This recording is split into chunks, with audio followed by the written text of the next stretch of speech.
ప్రభునందు ప్రియులారా, బాగున్నారు కదా. సో మనం బాగుండాలని, ఆశీర్వాదాన్ని అనుభవించాలని దేవుడు మనకు ముందుగా మరి కొంతమందిని నియమించాడు.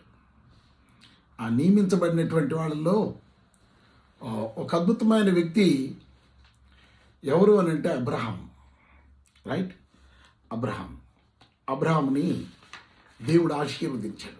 ఎందుకు ఆశీర్వదించాడు దేవుడు అబ్రహాంని అని అంటే మనం ఆశీర్వదించబడ్డానికి.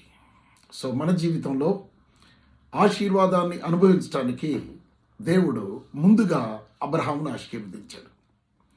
అబ్రహాంను ఎలా ఆశీర్వదించాడు అన్నటువంటి విషయాన్ని మనం వాక్య భాగంలో చూద్దాం.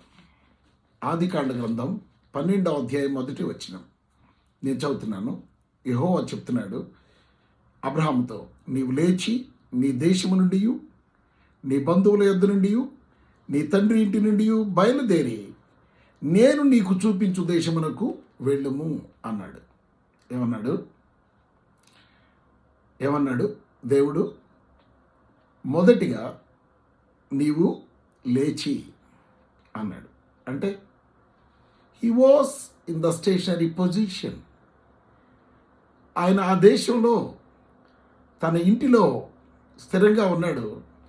ఇక ఈ ప్రదేశాన్ని నువ్వు వదిలిపెట్టాలి, కాబట్టి నీవు లేచి నీ దేశము నుండి అని అన్నాడు. ఈ దేశాన్ని విడిచిపెట్టాలి అని అన్నాడు. మొదటిది, నీవు లేచి ఈ దేశాన్ని విడిచిపెట్టు. రెండవది, నీ బంధువుల యొద్ద నుండి నీ బంధువుల్ని విడిచిపెట్టు. రెండవది. మూడవది, నీ తండ్రి ఇంటి నుండి, నీ తండ్రి ఇల్లైనటువంటి ఈ ఇంటిని వదిలేయి అని అన్నాడు. బయలుదేరి నేను నీకు చూపించు దేశమునకు వెళ్ళుము అని అన్నాడు. సో ఆశీర్వదించడానికి ముందు దేవుడు చెప్పినటువంటి మాటలు అబ్రహాముతో, నీవు లేచి నీ దేశము నుండి, నీ బంధువుల ఇంటి నుండి, నీ తండ్రి ఇంటి నుండి బయలుదేరాలి, నేను నీకు చూపించే దేశానికి వెళ్ళాలి. సో ఇవి అబ్రహాముని ఆశీర్వదించబోయే ముందు దేవుడు అబ్రహాంతో పలికినటువంటి మాటలు. కాబట్టి ప్రియులారు గమనించండి. అయితే అలా నువ్వు ఈ 4 పనులు చేస్తే, నీ దేశాన్ని విడిచిపెడితే, నీ బంధువులను విడిచిపెట్టి, నీ ఇంటిని విడిచిపెట్టి, నేను నీకు చూపించే దేశానికి వెళ్ళడానికి నువ్వు ఇష్టపడి వాటిని చేస్తే, అప్పుడు దేవుడు ఏం చేస్తాడో చెప్తున్నాడు.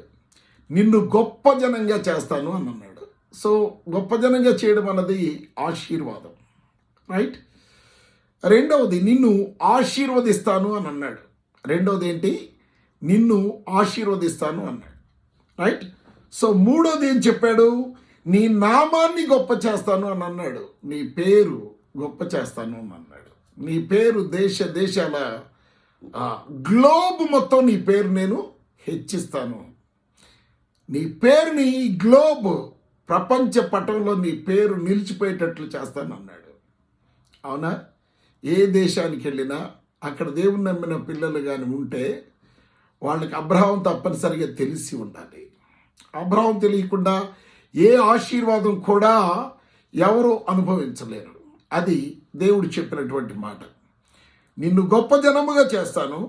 రెండవది, నిన్ను ఆశీర్వదిస్తాను. మూడవది, నీ నామాన్ని గొప్ప చేస్తాను అని అన్నాడు. ఇప్పుడు మనం అనుకుంటా ఉన్నాం కదా, కొంతమంది ప్రపంచంలో ఉన్నటువంటి గొప్ప వాళ్ళ గురించి మనం చెప్పుకుంటాం. టాప్ 10 పీపుల్లో అంబానీ అని, లైక్ రకరకాలుగా మనం కొంతమంది ధనికుల పేర్లు చెప్పుకుంటాం. రైట్. కానీ దేవుడు చెప్తున్నాడు, వాళ్ళందరికంటే అబ్రహాము ధనికుడు అని చెప్తున్నాడు. నీ నామమును గొప్ప చేయుదును. ఇక నువ్వు ఎలా ఉంటావు అని అంటే, 4వది, నీవు ఆశీర్వాదంగా ఉంటావు. You will be the generator of blessings. నీవు ఆశీర్వాదానికి వారసుడిగా, ఆశీర్వాదాన్ని నీ నామంలో నుంచి పొందుకునే విధంగా నువ్వు ఉంటావు. సో ఎవరైనా ఆశీర్వాదం పొందుకోవాలి దేవుని నమ్ముకున్న బిడ్డలు అని అంటే అబ్రహాం తెలిసి ఉండాలి. కాబట్టి ఆ విధంగా దేవుడు అబ్రహాముని ఆశీర్వదిస్తాను అని అన్నాడు. సో జనాలు అనుకుంటా ఉంటారు దేవుడు చెప్పాడు ఆశీర్వదిస్తానని. ఆశీర్వాదం ఊరకనే రాదండి.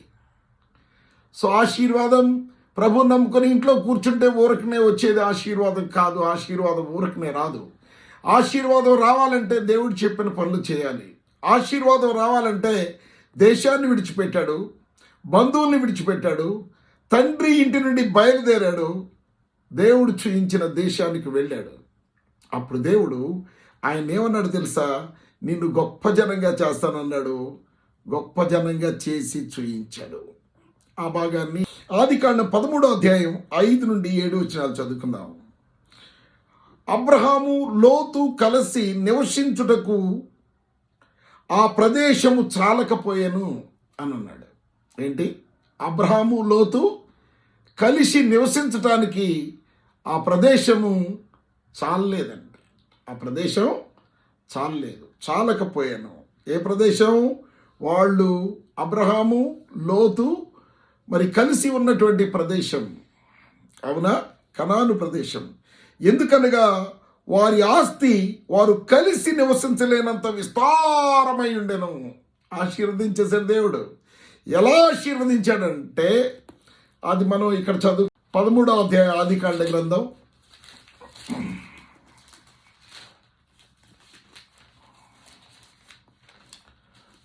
'రైట్' దేవునికి స్తోత్రం కలుగును గాక. 13వ అధ్యాయం 2వ వచనం చదువుకుందాం. 13:2. రైట్. అబ్రాహాము వెండి బంగారము పశువులు కలిగి బహుధనవంతుడై ఉండెను అన్నాడు. ఏముందంటే ఇప్పుడు అబ్రాహాంకి ఏముందంట? వెండి బంగారము పశువులు కలిగి బహుధనవంతుడైపోయాడంట. ఎందుకు? తన దేశాన్ని విడిచిపెట్టి వచ్చాడు, తన తండ్రి ఇంటిని విడిచిపెట్టి వచ్చాడు, దేవుడు చెప్పినట్లు చేశాడు కనుక దేవుడు ఈ విధంగా వెండి బంగారము కలిగి బహుధనవంతుడై ఉండెను అని చెప్తున్నాడు. చూసారా? సో అంత ఈజీనా? ధనవంతులు కావడం అంత ఈజీనా? సో చాలామంది నేటి దినాల్లో మరి వాక్యాన్ని బోధిస్తూ ఉన్నారు. దేవుడు విశ్వాసంతో అడిగితే ఏదైనా ఇస్తాడండి. విశ్వాసంతో అడిగితే తప్పనిసరిగా ఇస్తాడు. బట్ విశ్వాసంతో అడిగినప్పుడు మనం ఆయన పని చేసి విశ్వాసంతో అడగాలి. క్రియలేని విశ్వాసం మృతమని బైబిల్ చెప్తుంది. సో నువ్వు విశ్వసించిన వాక్యాన్ని నెరవేర్చాలి. అబ్రహాము దేవుని వాక్యాన్ని నెరవేర్చాడు. ఏం చేశాడు అబ్రహాము? సీక్వెన్షియల్ ఆర్డర్లో మనం చూసుకుంటూ వెళదాం. ఎప్పుడైతే దేవుడు చెప్పిన మాటకు విధేయత చూపాడో అప్పుడు దేవుడు అంటాడు 12వ అధ్యాయం 3వ వచనంలో, నిన్ను ఆశీర్వదించు వారిని నేను ఆశీర్వదిస్తాను అని అన్నాడు. ఎవరైనా ఇప్పుడు ఇశ్రాయేల్ దేశాన్ని ఆశీర్వదించారనుకోండి, వాళ్ళు ఆశీర్వదించబడతారు. అందుకనే ఇశ్రాయేల్ దేశం కొరకు ప్రార్థన చేయమని అంటాడు. ఇశ్రాయేల్ దేశం కనాను దేశం, దేవుడు అబ్రాహాముకి ఇచ్చిన దేశం, అతని సంతానం అయినటువంటి ఇశ్రాయేలుకి ఇచ్చిన దేశం. ఆ దేశము తన మనముడైనటువంటి ఇశ్రాయేలుకి స్వాస్థ్యంగా ఇచ్చాడు. ఏ దేశంలో అయితే ఆ కనాను దేశంలో ఉన్నాడో ఆ దేశాన్ని స్వాస్థ్యంగా ఇచ్చాడు. దేవునికి స్తోత్రం కలుగును గాక. నిన్ను ఆశీర్వదించు వారిని ఆశీర్వదించదను అని అన్నాడు. అవునా? నువ్వు దేవుడు చెప్పిన మాట వింటే నువ్వు ఆశీర్వదించబడతావు. నిన్నెవరైనా ఆశీర్వదిస్తే వారిని దేవుడు ఆశీర్వదిస్తాడు. నిన్ను దూషించు వారిని శపిస్తాను అని అన్నాడు. నిన్నెవరైనా దూషిస్తే వాళ్ళు శాపంగా అనుభవిస్తారు. జస్ట్ నిన్ను దూషిస్తే, నిన్ను తక్కువగా మాట్లాడితే వాళ్ళు శాపాన్ని అనుభవిస్తారని బైబిల్ చెప్తుంది. 3వ వచనం, భూమి యొక్క సమస్త వంశములు నీ వలన ఆశీర్వదించబడును. భూమి యొక్క సమస్త వంశాలు, భూమి గ్లోబ్లో ఉన్నటువంటి ఈ భూగోళంలో ఉన్నటువంటి ప్రతి మనిషి ఎవరి ద్వారా ఆశీర్వదించబడాలంట? అబ్రహాము ద్వారా ఆశీర్వదించాలి. భూమి యొక్క సమస్త వంశములు నీ వల్ల ఆశీర్వదించబడును అని అబ్రహాముతో చెప్పాడు. అవునా? రైట్. సో తర్వాత 4వ వచనం చదువుకుందామండి. సో ఇప్పుడు బ్లెస్సింగ్స్ స్టార్ట్ అవుతాయి. ఎలా స్టార్ట్ అవుతాయి? తన దేశాన్ని విడిచిపెట్టి అబ్రహాం వెళ్ళిపోయాడు అన్నమాట. ఎక్కడికి వెళ్ళాడు? 4వ వచనంలో యెహోవా అతనితో చెప్పిన ప్రకారం అబ్రహాము వెళ్ళెను. ఫినిష్ అయిపోయిందా? దేవుడు చెప్పింది చెప్పినట్లుగా అబ్రహాం చేయడం జరిగింది.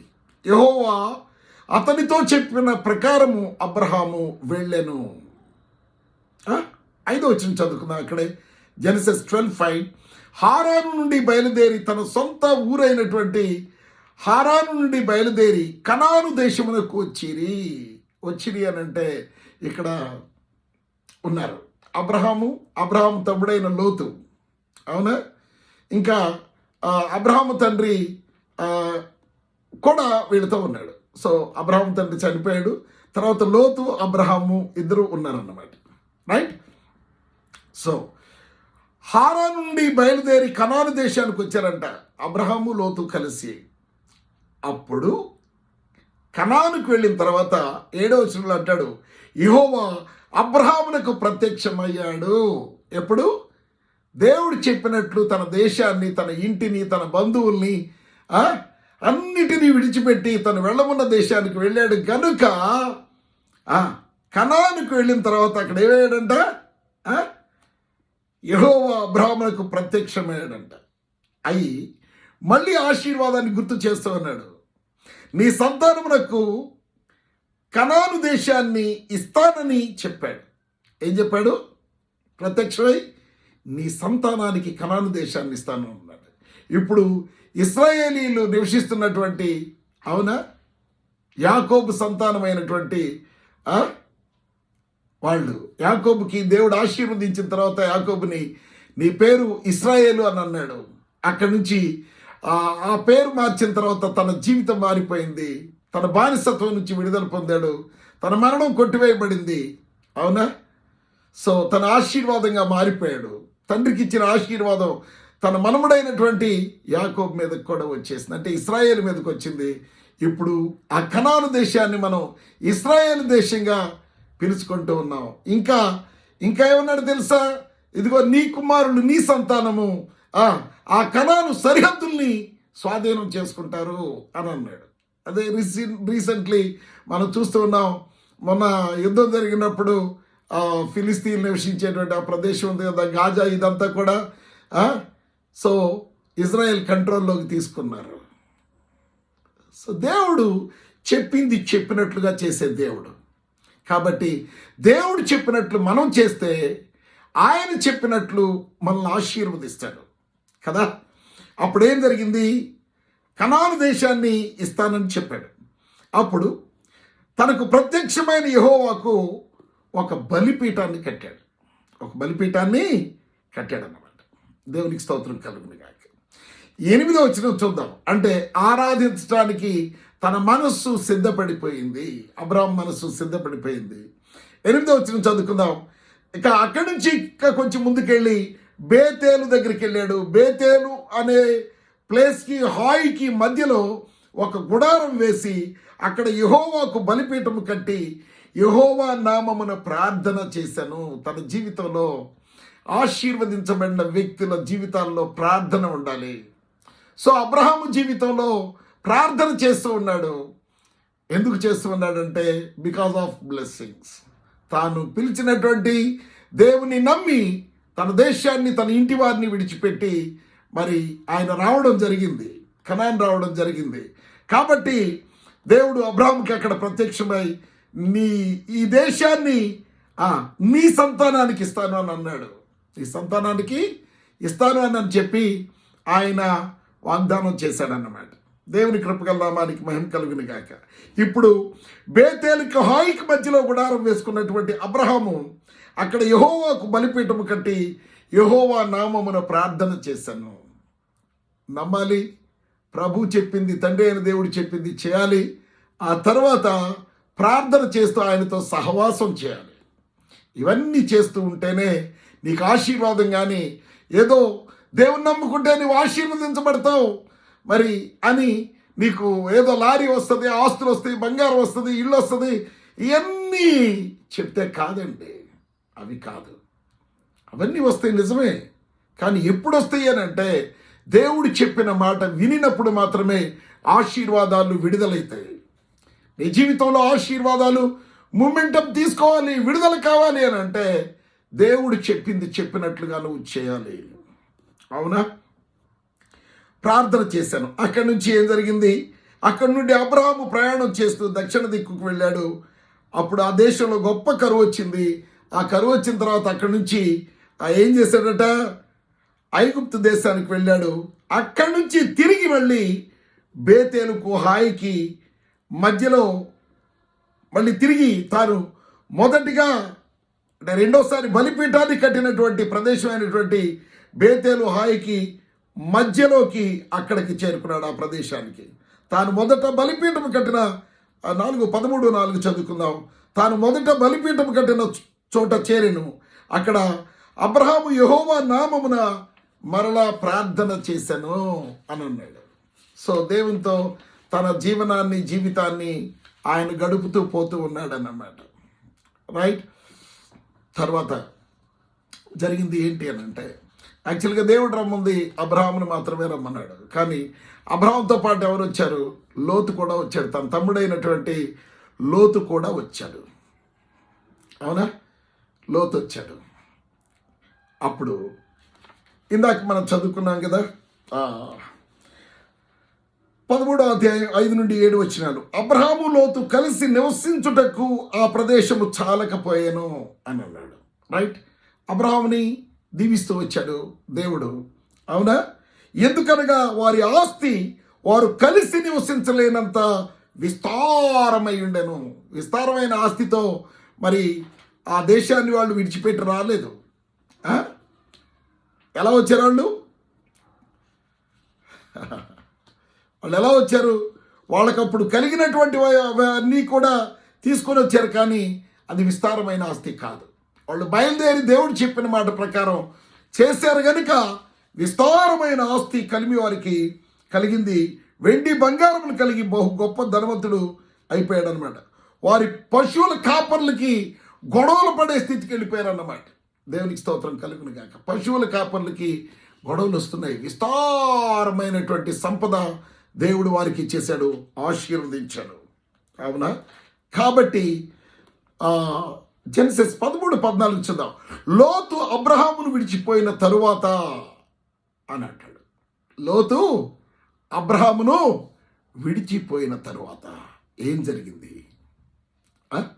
లోతు అబ్రహామును విడిచిపోయిన తర్వాత యెహోవా మాట్లాడుతున్నాడు. ఇదిగో నీ కన్నులెత్తి నీ ఉన్న చోటు నుండి ఉత్తర తట్టు, దక్షిణపు తట్టు, తూర్పు తట్టు, పడమర తట్టు చూడుము. ఎందుకనగా నీవు చూచుతున్న ఈ దేశమంతటిని నీకును నీ సంతానమునకును ఇచ్చెదను అని అన్నాడు. ఇప్పుడు నెరవేర్పు ఏంటి? లోతు తనను విడిచి వెళ్ళిపోమని చెప్పాడు. ఇదిగో లోతు, నీవు ఇక్కడి నుంచి విడిచి వెళ్ళిపోయి వేరే ప్రదేశంలో ఉండు.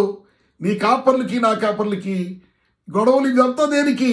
మనం సంతోషంగా ఉండొచ్చు అని చెప్పి అంటే లోతు ఒక మంచి నీరు ప్రవహించే పచ్చటి మైదాన ప్రాంతం ఎన్నుకున్నాడు, వెళ్ళిపోయాడు. అప్పుడు దేవుడు ఆశీర్వదించడం మొదలుపెట్టాడు. నిన్ను ఎలా రమ్మన్నాడో అలానే నువ్వు రావాలి. నువ్వు లోతును వెంటేసుకుని వచ్చావు. లోతును వెంటేసుకుని రమ్మని దేవుడు చెప్పలేదు. తన తండ్రిని తీసుకుని రమ్మని దేవుడు చెప్పలేదు. వాళ్ళిద్దరూ ఆయన వదిలిన తర్వాత ఇప్పుడు దేవుడు ఏం చేస్తున్నాడు? దేశాన్ని తనకు అప్పచెప్పబోతూ ఉన్నాడు. కనాను దేశాన్ని లేక ఇశ్రాయేలు దేశాన్ని దేవుడు అబ్రహాముకి ప్రామిస్ చేస్తున్నాడు. ఈ దేశాన్ని నీకు ఇస్తాను అని అన్నాడు. మరియు ఎందుకనగా నీవు చూస్తున్న ఈ దేశమంతటిని నీకును నీ సంతానమునకును సదాకాలం ఇస్తాను. That will be the nation.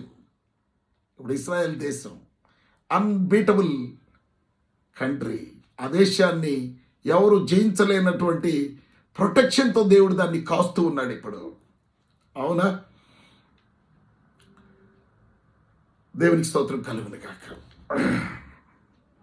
ఎందుకనగా 15వ వచనం 16వ వచనం, మరియు నీ సంతానమును భూమి మీద నుండి రేణువుల కంటే విస్తరింప చేసేదరు అని అన్నాడు. ఏం చేస్తాడంటే, మరి దేశాన్ని ఇచ్చినప్పుడు సంతానాన్ని ఇవ్వాలి కదా. దేశంలో ఒక్కడుండి ఏం చేస్తాడు? కాబట్టి దేవుడు ప్రామిస్ చేస్తున్నాడు, నీకు సంతానాన్ని ఇస్తాను.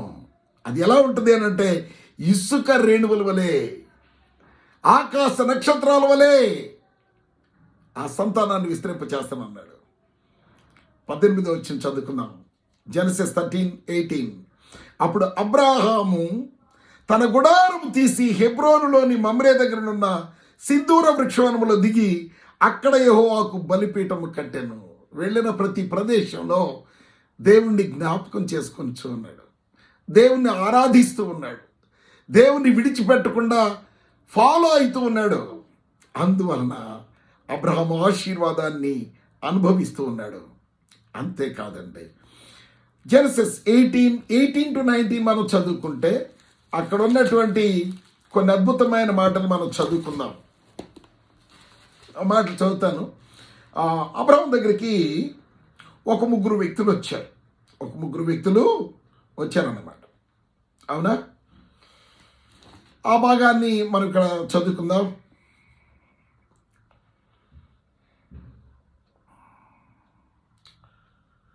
పద్దెనిమిదో అధ్యాయం మొదటి వచనం. మరియు మమ్రే దగ్గర ఉన్న సింధూర వనములో అబ్రహాము ఎండవేళ గుడారపు ద్వారమందు కూర్చొని ఉన్నప్పుడు యెహోవా అతనికి కనబడెను.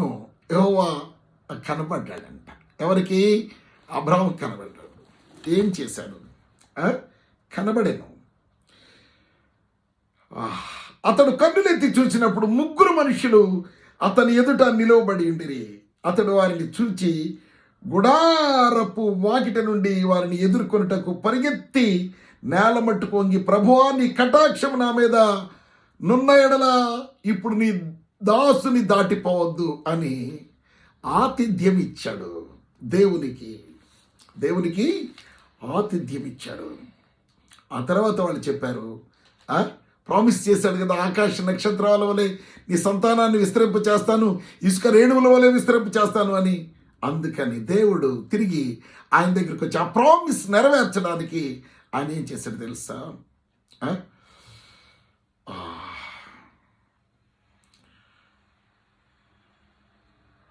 9వ వచనం చదువుకుందాం. 18వ అధ్యాయం 9వ వచనం. తరువాత అతడు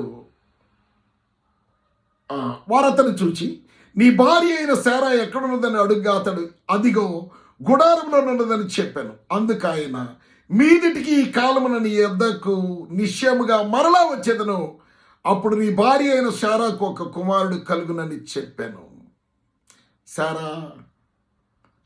శారాకు అబ్రహాముకి కుమారుడు కలుగుతాడు అని చెప్పాడు. అవునా? ఆ రీతిగా కుమారుడు పుట్టాడు. రైట్? అప్పుడు ఆ మాట అన్న తర్వాత నేను 18వ వచనం చదువుతున్నాను, లేక 16వ వచనం నుండి. అప్పుడు ఆ మనుషులు అక్కడి నుంచి లేచి సొదొమ తట్టు చూచిరి. అబ్రాహాము వారిని సాగినప్పటికి వారితో కూడా వెళ్ళాను. అప్పుడు యెహోవా, నేను చేయబో కార్యము అబ్రాహామునకు దాచెదనా? అబ్రహాము నిశ్చయముగా బలము గల గొప్ప జనమగును. మళ్ళీ డిక్లేర్ చేస్తున్నారు, బలము గల గొప్ప జనమగును. అతని మూలముగా భూమిలోని సమస్త జనములు ఆశీర్వదించబడును. మరలా చెప్తున్నాడు, సమస్త జనులు ఆశీర్వదించబడతారని.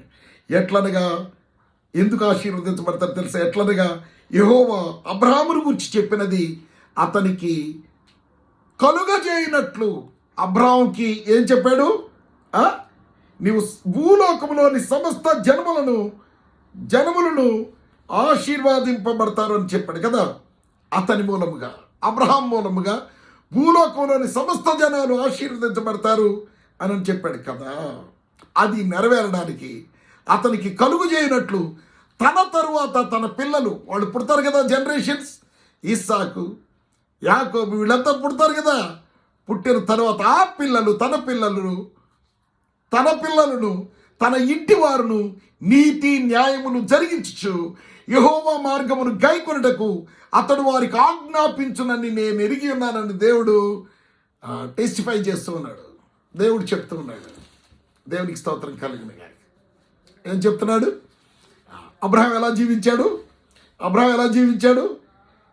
తన ఇంటి వారు, తన పిల్లలు నీతి న్యాయములు కలిగి యెహోవా మార్గములో ఆయన చెప్పిన ఆజ్ఞలు గైకొంటూ జీవిస్తారు.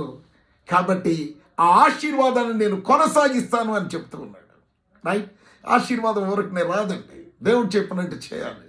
చేసినప్పుడు మాత్రమే ఆశీర్వాదాన్ని కొనసాగిస్తాడు. నీ వరకు వచ్చింది ఆశీర్వాదం, నీ పిల్లలకి వాళ్ళ తరాలకు రావాలంటే వారికి దేవుని ఆజ్ఞలు పాటించమని చెప్పండి, పరిశుద్ధులుగా ఉండమని చెప్పండి, నీతిగా ఉండమని చెప్పండి, దేవునితో స్నేహం చేయమని చెప్పండి. అప్పుడు మాత్రమే ఆశీర్వాదాలు వాళ్ళ సొంతమవుతాయి. ఆ తర్వాత ఇంకా ఏం చేస్తారో తెలుసా? ఇంకొక చిన్న టెస్ట్ ఉంది. సో అబ్రాహాంకి కుమారుని ఇచ్చాడు, ఇస్సాక్ అనే కుమారుని. ఆ కుమారుడు పెద్దవాడవుతూ ఉన్నాడు. At the age of 19 years, more than 18 years. జరిగింది ఏంటి అని అంటే, అబ్రాహాంతో ఒకరోజు వచ్చి, నీవు ప్రేమించుతున్న నీ ఒక్కడైన నీ కుమారుని నాకు దహన బలిగా అర్పించు అని అన్నాడు. అబ్బా! సో ఇది చాలా భయంకరమైనటువంటి దేవుని కోరిక. ఎంతగా ప్రేమించావు, నీ కుమారుని ఎంతగా ప్రేమించావో ఆ కుమారుని నాకు బలిగా ఇవ్వనంటే అక్కడేం చూస్తున్నాడు తెలుసా? నీ కుమారుని ఎంతగా ప్రేమించావు, నన్ను ఎంతగా ప్రేమించావు, నువ్వు దేనికి లోబడతావు అన్నటువంటి విషయాన్ని తెలుసుకోవడానికి దేవుడు అన్నప్పుడు అక్కడేం జరిగిందో తెలుసా? నీకొక్కడైన నీ కుమారుని వెంటనే అబ్రాహాము తన భార్యకి కూడా తెలియపరచకుండా ఆ కుమారుని తీసుకొని, పనివాళ్ళని తీసుకొని మోరియా దేశపు కొండ మీదకు వెళ్ళి ఆ కుమారుని కాళ్ళు చేతులు కట్టి తన్ని బలి ఇవ్వడానికి సిద్ధపడినప్పుడు దేవుడు అతన్ని యాక్సెప్ట్ చేశాడు. తన ఆశీర్వాదాన్ని స్థిరపరిచాడు అన్నమాట. సో నీ ఆశీర్వాదం స్థిరపరచబడాలి అని అంటే నువ్వు ఏం చేయాలి? దేవుడు పెట్టే పరీక్షలో నువ్వు నెగ్గాలి. నీకు భూమి మీద దేని మీద ప్రేమ ఉందో అది దేవునికి ఇచ్చే మనస్సు. భూమి మీద నువ్వు ప్రేమించేదానికంటే దేవుణ్ణి ఎక్కువగా ప్రేమిస్తున్నట్టు నువ్వు చూడాలి. You have to love God than anything in your life. నీ జీవితంలో దేన్నైనా అత్యధికంగా ప్రేమిస్తే దానికంటే అధికంగా దేవుని నువ్వు ప్రేమించాలి. అది అబ్రహాం దగ్గర తెలుసుకొని ఆ కుమారుని మరి ఇచ్చాడు కదా, అదే కుమారునికి ఆకాశ నక్షత్రాలంత జనాల్ని సంతానంగా ఇచ్చాను. అవునా? సో ఆ కుమారునికి యాకోబు సంతానం ఈరోజు ఇశ్రాయేలు దేశం. సో దేవుడు ఏదైనా చెప్తే దాన్ని చేయడానికి సిద్ధంగా ఉన్నాడు. నీకొక్కడైన కుమారుని నీవు వెలితీయక నాకు ఇవ్వడానికి కార్యం చేసినందున నేను నిన్ను ఆశీర్వదించి ఆకాశమందు నక్షత్రముల వలె, సముద్రమందు ఇసుక రేణువుల వలె నేను ఆశీర్వదిస్తాను అని అన్నాడు. ఎప్పుడు దేవుడు అడిగింది ఇస్తాను అని చెప్పి ఇచ్చాడు కనుక ఏమన్నాడు? ఆ కార్యం చేశాడు కనుక ఆశీర్వాదాన్ని ప్రమోట్ చేస్తున్నాడు. అంత ఈజీ కాదండి ఆశీర్వాదం పొందుకోవడం. ఆశీర్వాదం ప్రమోట్ అవ్వడానికి ఇచ్చిన కుమారుని తిరిగి నాకు బలిగా ఇచ్చేసేయని దేవుడు కోరుతూ ఉన్నాడు. దానికి కూడా అబ్రాహాము ఒప్పుకొని దేవునికి బలిగా ఇవ్వడానికి అబ్రాహాం ఏమనుకున్నాడు తెలుసా? నాకు 99-100 సంవత్సరంలో కుమారుని ఇచ్చిన దేవుడు తిరిగి నేను ఆయన్ని బలిగా ఇస్తే దేవుడు నాకు ఆ బూడిదలో నుంచి అయినా సరే నా కుమారుని నాకు తిరిగి ఇవ్వగలడు అనేటువంటి విశ్వాసంతో ఆ కుమారుని బలి ఇవ్వడానికి తీసుకెళ్ళిపోయి బలి ఇస్తూ ఉన్న సమయంలో దేవుడు తన హృదయాన్ని చూశాడు. సో ఈరోజు నేను ఆశీర్వదించడానికి దేవుడు నీ హృదయాన్ని చూస్తూ ఉన్నాడు. ఏమీ లేకుండా, మరి దేవుడు చెప్పింది ఏది వినకుండా, ఏ టెస్ట్లో పాస్ కాకుండా ఊరికనే ఆశీర్వాదం పొందుకోవడం అనేది దట్ ఈస్ ఇంపాసిబుల్. ఇంకా చెప్తే 24వ అధ్యాయం జెనసిస్ 63వ వచనంలో ఏమంటాడో తెలుసా? సాయంకాలమున ఇస్సాకు పొలములో ధ్యానింప వెళ్ళాను. ఇస్సాకుని ఎలా పెంచాడు తెలుసా? దేవునికి లోబడే వ్యక్తిగా పెంచాడు. ఆయన దేవుని ధ్యానిస్తూ ఉంటాడు. అబ్రహాం ఏ రీతిగా దేవునితో సహవాసం చేస్తున్నాడు, అలాగే తన కుమారుడు కూడా సాయంకాలమున పొలంలో ధ్యానిస్తూ ఆయన సన్నిధిలో ఉండడానికి వెళ్ళాడు. కాబట్టి తండ్రి తీసుకున్న నిర్ణయానికి లోబడి, నాన్నగారు నువ్వు బాధపడాల్సిన అవసరం లేదు, దేవుడు నిన్ను అడిగాడు కదా, ఇదిగో నన్ను కట్టి, ఇదిగో నేనే పడుకుంటాను, నా కాళ్ళు చేతులు కట్టి, నువ్వు నన్ను ఎత్తి దాని మీద పడుకోబెట్టాల్సిన అవసరం లేదు, నేనే పడుకుంటాను అని చక్కగా తండ్రికి సహకరించి తండ్రి మాట నెరవేర్చడానికి ముందుకి కొనసాగిన వ్యక్తి ఇస్సాకు. ఆ ఇస్సాకు మరి ఆశీర్వదించబడ్డాడు. ఇస్సాకు కూడా, ఇస్సాకు తండ్రి కంటే మిక్కిలి ధనవంతుడైపోయాడు. విత్తనం వేశాడు. ఎప్పుడు విత్తనం వేశాడు? పంటలు పండనటువంటి కరువు ప్రదేశంలో భూమిలో విత్తనం వేస్తే ఆ విత్తనాన్నే దేవుడు బలిపించి సమృద్ధినిచ్చి మిక్కిలి ధనవంతుడిగా చేశాడన్నమాట. ఈ విధంగా నా జీవితంలో దేవుని మాట విని ఆయన చెప్పింది చెప్పినట్లుగా చేసి ఆశీర్వాదాన్ని అనుభవించాలి తప్ప ఏదో పాస్టర్ గారు చెప్పారు, ఇదిగో మీకు ఆశీర్వాదాలు వచ్చేస్తాయి అన్నట్టు ఎక్కడి నుంచి వస్తాయి?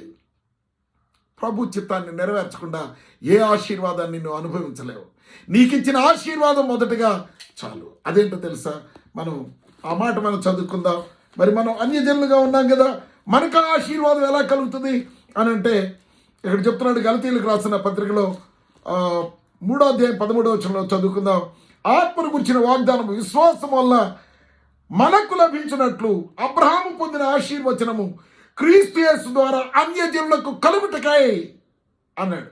కలగడానికి క్రీస్తు మనకు గాను శాపగ్రాహి అయి మనలను ధర్మశాస్త్రం యొక్క శాపము నుండి విమోచించెను అన్నాడు. అవునా? ఈ రోజున నిన్ను విమోచించినటువంటి, నీ కొరకు మరణించిన యేసు ప్రభు, నీ కొరకు రక్తం చిందించిన యేసు ప్రభు వారిని నువ్వు నమ్ముకుంటే అప్పుడు నువ్వు అబ్రహాం కుమారుడిగా మార్చబడి ఇస్సాకు వలె, అబ్రహాం వలె, ఇంకా ఇజ్రాయేలు వలె ఆశీర్వదించబడతావు. అటు ఆశీర్వాదాలు నీకు దేవుడు సమృద్ధిగా పొందుకున్నట్లు దేవునికి లోబడి ఆయన చిత్తాన్ని అర్థం చేసుకొని జీవించుదుముగాక. ఆమెన్. God bless you.